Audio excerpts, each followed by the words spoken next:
You're listening to an audio article by the Common Constitutionalist.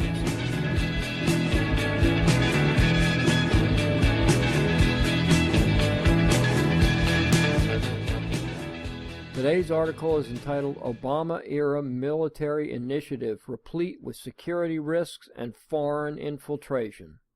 One of the federal government's only constitutionally mandated functions, the military, has paid the price of the Obama reign of terror. As the Trump administration attempts to repair the damage, rocks are still being overturned, only to discover further devastation and deterioration.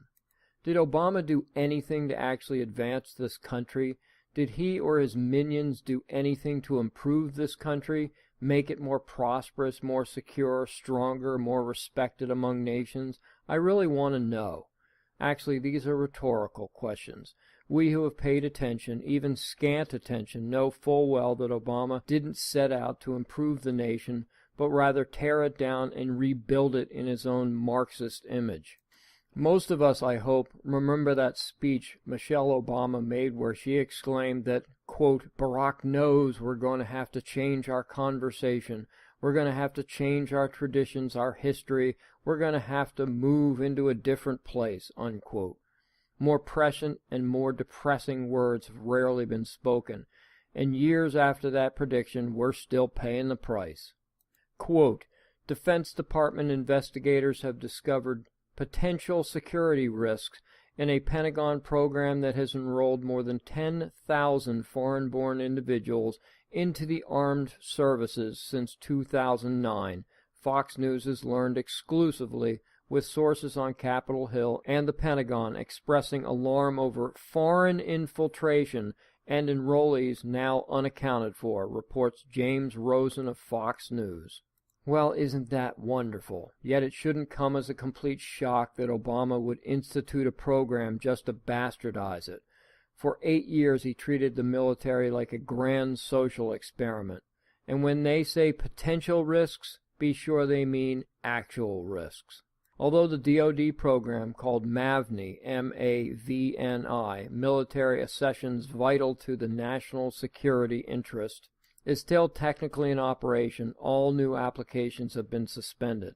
The program is designed to provide, quote, immigrants and non-immigrant aliens with an expedited path to citizenship in exchange for military service, unquote. Now, at first blush, this sounds like a laudable goal, but anyone with common sense would ask why we need it. The answer, of course, is we don't. But we don't need any leftist feel-good government programs, especially ones which usurp federal immigration law. Rosen writes that the MAVNI program was the brainchild of the Bush administration to encourage foreigners with special skills to enlist, skills like translators, which were in short supply. But like every other government program, it's only as good as the hacks running it. And yes, there are plenty of hacks under the umbrella of the military. One source told Rosen that mismanagement has skewed the function of MAVNI, that it was being used as a, quote, vehicle for the hiring of workers like cooks, drivers, and mechanics who did not possess specialized skills. Yet much more disconcerting is the foreign infiltration problem. The Pentagon's Inspector General found that the DoD could not locate many of its program enrollees. They're just missing. One lawmaker asks, where are they? What do they know? Where are they serving? What are their numbers? There have been no answers thus far. Fox learned that one of the problems DoD encountered was the same issue that Trump had been harping on for over a year, vetting, or lack thereof. Sources told Rosen of, quote, problems including a vetting backlog that led to enrollment of many soldiers prior to the completion of their background checks, unquote. So why is this program still in existence? Like Obamacare, don't try to repair the unrepairable. Just end it. If we need recruits with specialized skills, deal with them on an ad hoc basis. We shouldn't need a grandiose government program to get this job done, especially knowing full well that these programs will always succumb to abuse and mismanagement. Thank you for listening.